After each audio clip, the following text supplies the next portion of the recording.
Assalamu alaikum. So today we'll be learning about fitting hand tools. So why are hand tools used and why it is necessary? So selecting and using a hand tool correctly is very necessary because this will ease your job and provide safety with minimum expenditure of time. So whatever tool which we use is required for the operation, we should use that only. If we try to use other operation, it will be wastage of time also. It will be not safe for us also. So selection of proper hand tool is very necessary so that you can do a job safely in minimum time. If we are using a different hand tool for a different purpose, it can be damaged also. And more importantly, you can hurt yourself or you can hurt other also. So basically safety is always first. So some of the hand tools which are used are clamping devices, striking tool, chisels, hacksaws, files and others. Now what is the clamping devices? Now when you're working in a workshop, so sometimes you need to hold the workpiece in a rigid manner so that it does not get distorted from its place. You need the workpiece to be in a still position so that you can perform the operation correctly. So for that purpose we use clamping devices, because sometimes if both our hands are busy, we are not able to hold the workpiece properly, so the workpiece will distort from its position and we will not get proper output. So to secure the material while you are working on it, we need clamping device. So clamping devices are employed to hold and position material while it is being worked on. If anything is kept and if you are trying to hit it, so there are chances that it can fly due to the striking and hurt anyone. So if we have clamped, so it will be fixed at one place. So then there's no chance that it can go flying anywhere and hurt anyone. There are different types of clamps available for a wide range of situations. So depending on situations, you can choose the type of clamps. Okay, these are the basically example of clamp. This is metal work vise or bench vise. Now this kind of vise is fixed to the bench.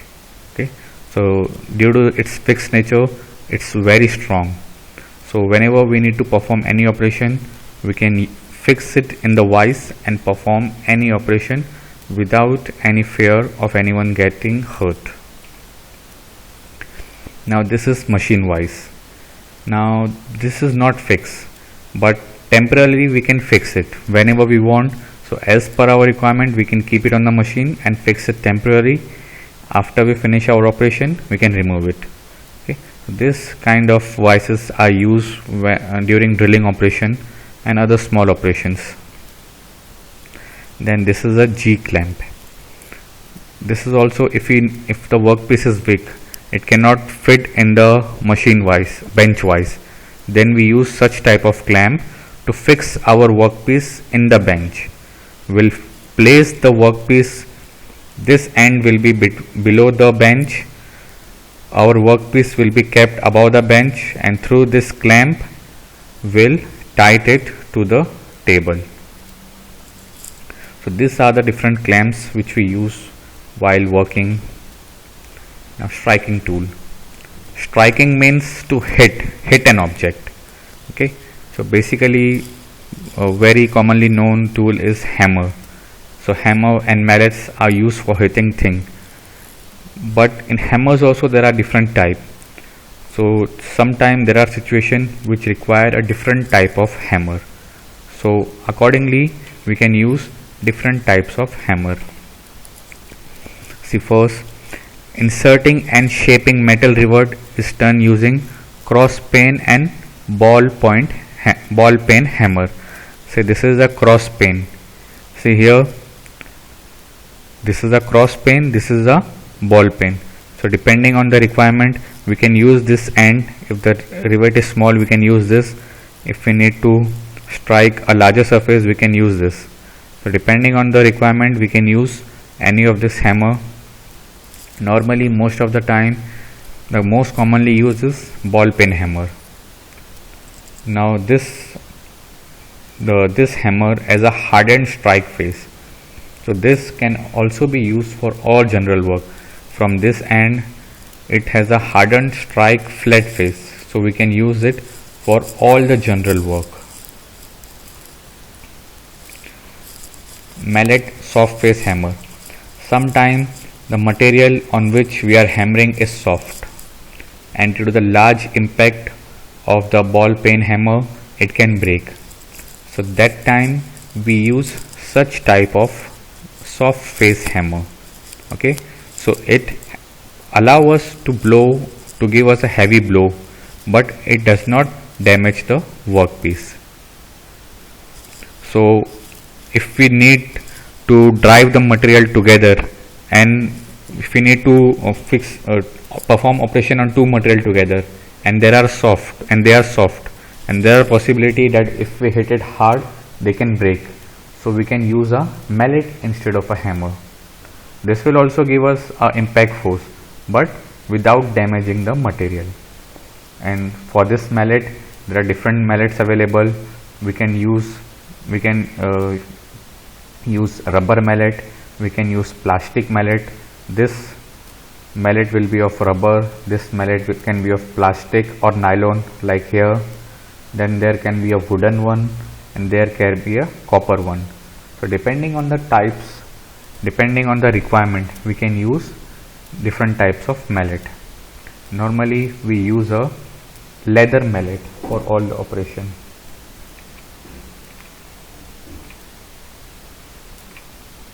Now when you are working with a hammer, so there are some safety measures which we need to take care.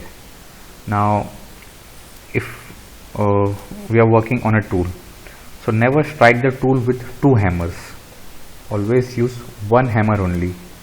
Due to the two hammers, sometimes due to the blow, the chips can fly out at high speed and it can hurt you. Okay, so always use only one hammer, not two hammer together. And before hammering anything, make sure that it is properly clamped, it is not loose, because due to the impact it can move from its position and cause harm to you. So before hammering, make sure that it is properly clamped, and the head should be tight, it should not be loose with the handle. If the head is loose, while striking the head will come out and it can hurt anyone. So the head should be tight in the handle.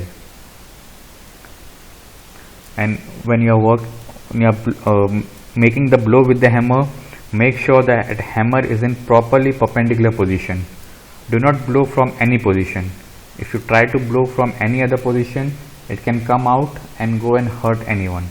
So where the workpiece is kept, the blow should be exactly perpendicular on that.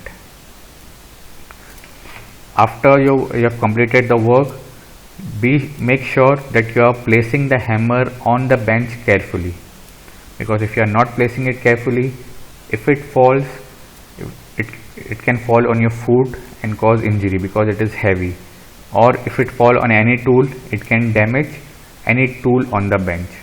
So make sure once you are completed with the operation, keep it properly on the bench. Now cold chisel. Now every operations are not done in machine. That's why we use hand tool, because some operation has to be done manually. So one of the tool which we can use is a chisel. Now cold chisel. So it is also one of the hand tool like hacksaw and file, which are used for different process. Now this is also a metal work tool which is struck with a hammer. Okay, so sometime along with hammer, this chisel, if we want to use, we have to use along with hammer. This cannot be used individually. So if you want to use a chisel, we will use it along with the hammer.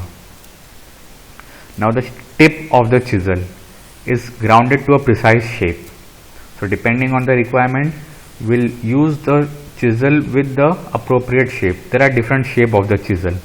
So depending on our requirement, we'll use the appropriate chisel. Now the tip has been specially hardened because all the operation we are performing on the, see this is the tip, this is for this chisel, this is the shape which we'll be using. Now this part is specially hardened because all the operation will be performing from this tip, so that it should stay sharp. The sharpness is very important because if the sharpness is not there, the chisel is of no use.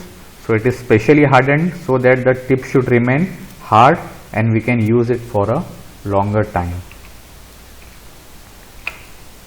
Now see, this is how we can use a chisel.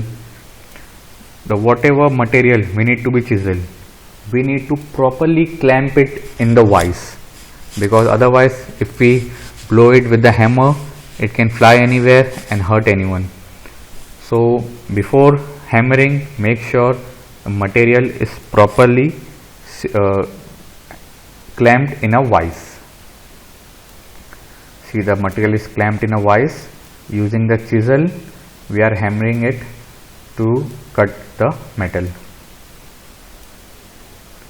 In this is a slower operation because we need to cut little by little in every blow, but still we can use it. Now here we do not need to heat the metal to perform any operation. Okay. Otherwise in forging we heat the metal and then perform the operation, but here no heating is involved. We are not softening the metal, we are directly doing the operation. So the name is cold chisel because there is no heat involved.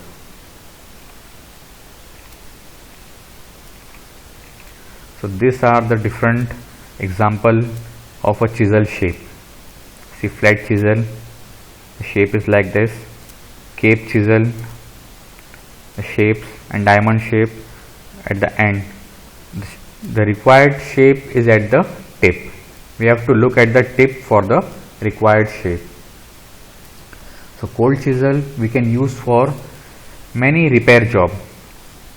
Suppose a rivet is there, we need to cut off the rivet, or we need to cut the nuts and bolt which have rusted in the work in the machine. The bolts and nuts have rusted. We need to break it and remove, or any other heavy work we need to break the rivet. So that time we can use chisel. So this cape chisel is forged in such a fashion that the cutting edge is slightly wider than the body.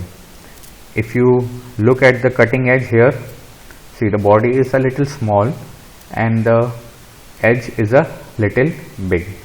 So it is forged in such a manner that the cutting edge is slightly wider. This is to ensure that the chisel does not bind in the cut when we are using for deep groove. When we are using it for deep groove, so that it does not get stuck in the groove. Okay, so that's why the cutting edge has been made slightly wider than the body. A round nose or half round chisel is used for special work, such as this is the round nose or half round chisel. This is used for special work such as forming flutes and channel. The diamond pointed chisel, the tip is diamond shape, is drawn to the square section at the end and ground away to single bevel. This type, see here, first it is ground to a square level. Here if we see the cross section, it's a square, and at the end there is a single bevel at the end. Okay, so depending on the requirement we can use the appropriate chisel.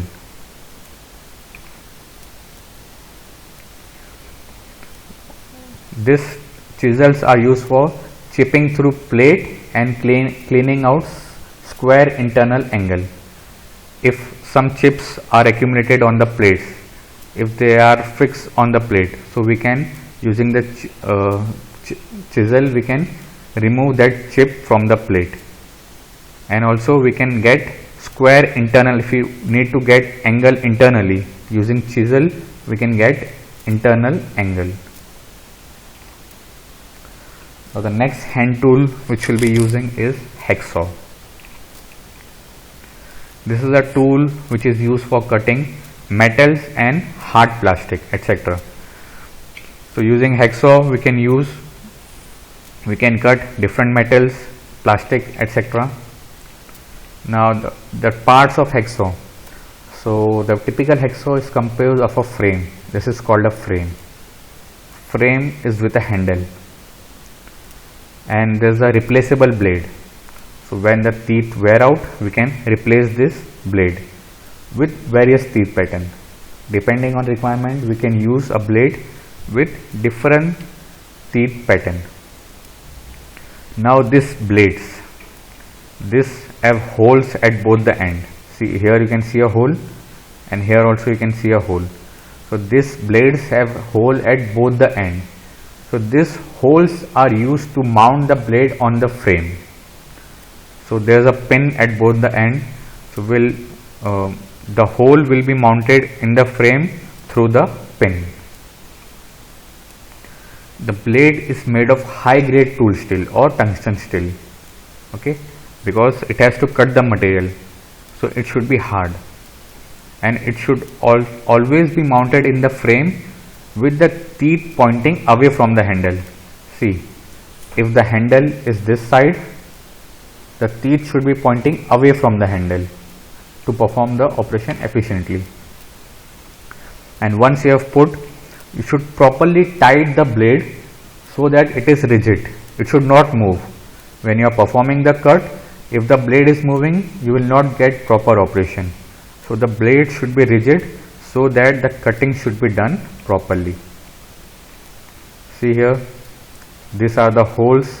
So this you will put between the pins here in the frame and tight it securely so that it becomes rigid. It should not move. Now when you are making the cut, you have to hold the hacksaw firmly. The grip should be tight. You should not hold it loose. If you hold it loose, there is possibility of you hurting yourself while cutting. And when cutting, apply enough pressure on the forward stroke. So the main cutting, the teeth are away from the handle. So the teeth are away from the handle. So when you make the cut, when you move it forward, so enough pressure should be applied so that the teeth should be able to make the cut.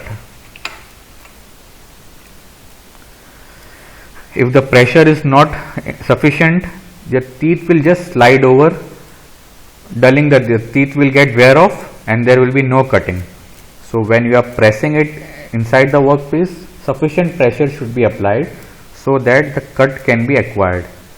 Because if pressure is not enough, the teeth will just pass over the surface, wearing the teeth and without any cutting operation. Now once we have cut the material in the forward stroke, once you have cut the material on the forward stroke, lift the hacksaw a little and take it backward again. Lift the hacksaw and take it backward on the return stroke. Now you have to cut for the full length of the blade from start to end. You have to cut from start to end. You have to cut from this end to this end, and the stroke should be about 40 to 50 strokes per minute. So you have to look for the speed. You should not be so fast that the strokes are going above 60, above 50, 60, and you should not be so slow that you are only having 10, 20 strokes in a minute. So for proper cutting, you should have at least 40 to 50 strokes per minute. If the strokes are more, due to the rigorous working, enough heat will be generated so that it will dull the teeth. Due to the heat, the teeth will wear out.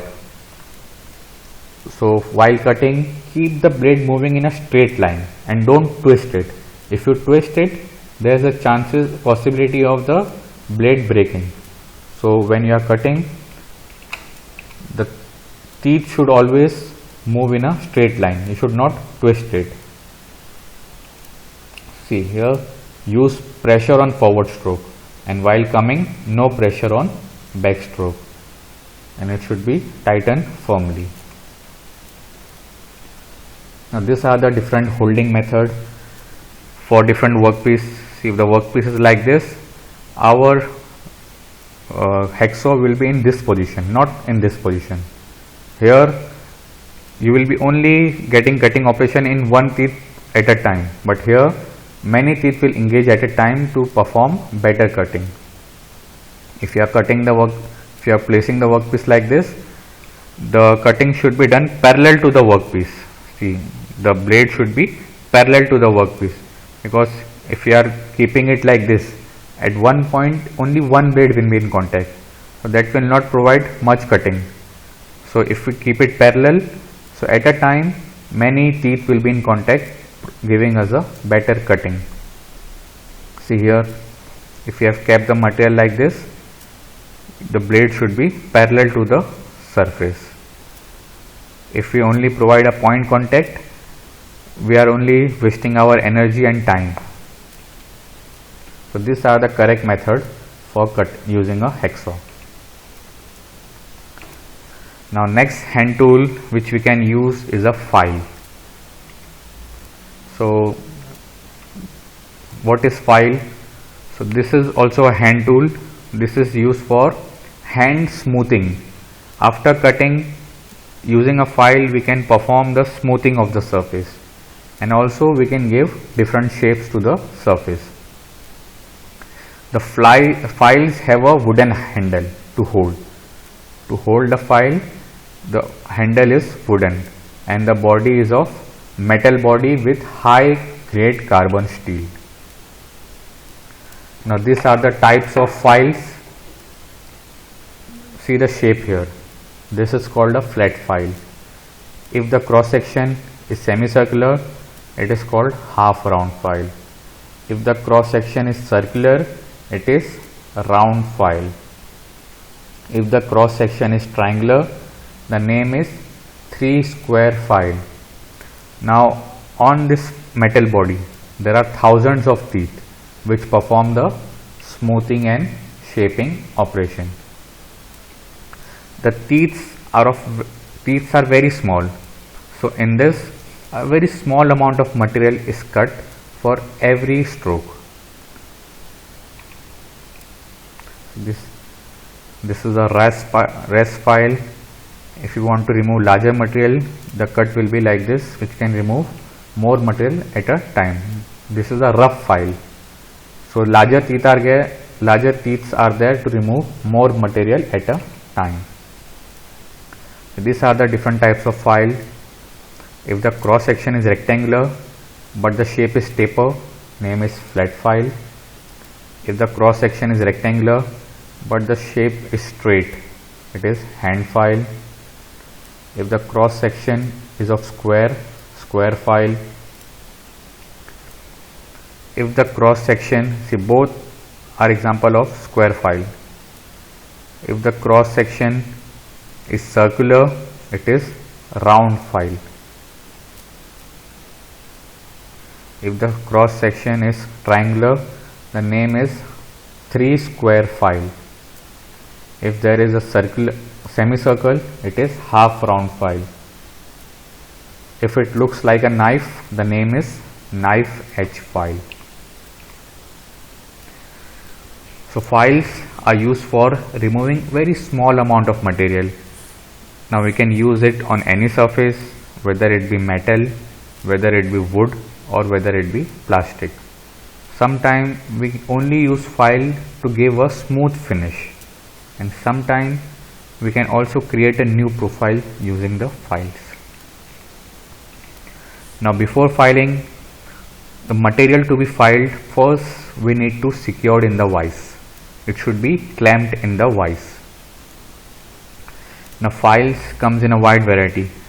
There are rough file, there are smooth file. Rough files are used to remove a larger amount of material, and smooth file are used to remove very small amount of material. But with rough file, the finish will not be good. We'll get a rough finish.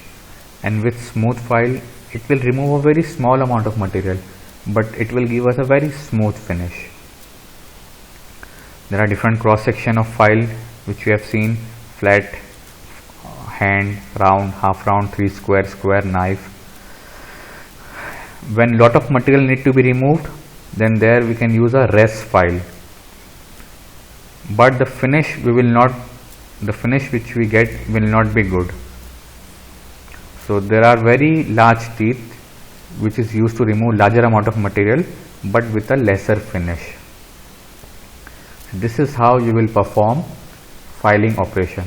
The material will be clamped in the workpiece and the filing will be performed like this. One hand you will hold the handle, other hand you will keep on the head and move to and fro. Okay. This type of filing method is called straight filing.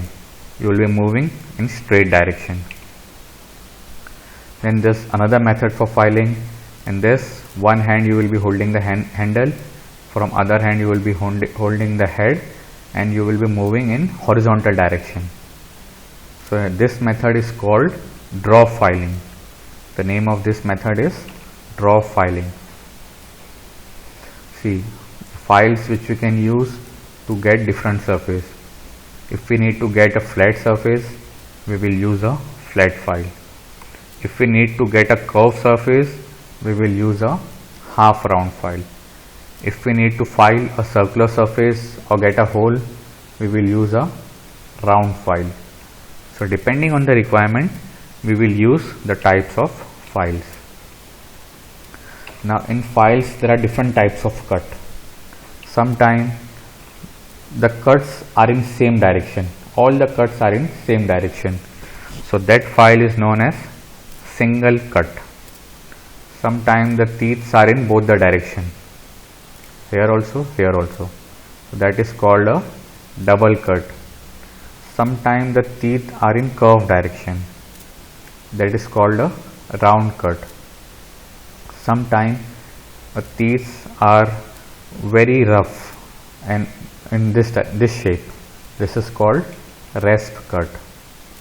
So files can also be classified according to the cut of the teeth: single, double, curve or round cut, and also by the number of teeth per unit area. How much teeth is there? If the teeth are more, material removed will be more, so it is called a rough teeth. If the teeth are little less, it is coarse teeth. Then there is a smooth type and dead smooth type. To obtain very good finish, we will use a dead smooth type. Now when we are doing a filing, there are some instruction which you can take care to get a better finish. Now when we are filing, in between teeth, the teeth get clogged with the metal which is removed during each cut. So before filing, you can apply chalk on the surface which will prevent the metal to clog between the teeth. And always don't keep file together. Okay, always keep file separately. If we rub two files together, they will blunt each other teeth. So don't play with the file using on each other. Always keep files separately. And always while working, make sure that your file has a handle. If you are working on a file without handle, there are possibility that you may injure yourself. So make sure your file has a handle. So never use a file without a handle. After you have finished, clean the file with a file card or a brush. Hard brush is there. You can clean the metal which is clogged between the teeth. Now when we need to select a file also, there are many factors which we need to consider. First is the nature of work. What kind of surface do we want? We want a flat surface, we want a curved surface, we want an angular surface, we want a round surface. So if you want a flat surface, we will use a flat file. If we use a if we want a concave or convex surface, we will use a half round file. If we use an angular surface, we will use 3 square file. If we need to make shoulder, we will use square file. If we need to make hole, we will use round file. Then also kind of material. If the material is hard, you can use a rough file, but if the material is soft, you should use a smooth file. And amount of material, if we need to remove more amount of material, we will use a rough file. But if the amount of material to be removed is very small, then we will use a smooth file. And the surface finish and accuracy. What kind of surface finish we want? If we just need any rough finish, we can use a rough file. But if we need a very precise surface finish, then we will use a smooth file. Now tin snips. These are used to cut sheet metal. Okay. Here it's like a tough pair of scissors. Scissors are used to cut paper. This tin snips, these are used to cut sheet metal, thin metal plates. So they are used to cut thin metal into variety of shape. So whatever shape you want to cut, mark the shape on the metal surface, then using this tin snips, cut the required shape. So this pair of tin snip have a slight bend in their jaw. See the jaw, it is little bended. This is to make the cutting out of round shape. If we need to cut out square shape, we can directly cut using this. But to cut round shape, sometimes it becomes difficult. So in that case, we can use this kind of shape of tin snip to make cutting of round shape easier. So that's it for the topic. Any doubts and discussion we'll discuss during our live session during the class hour. If you don't understand anything, you can contact us for any clarification. Thank you.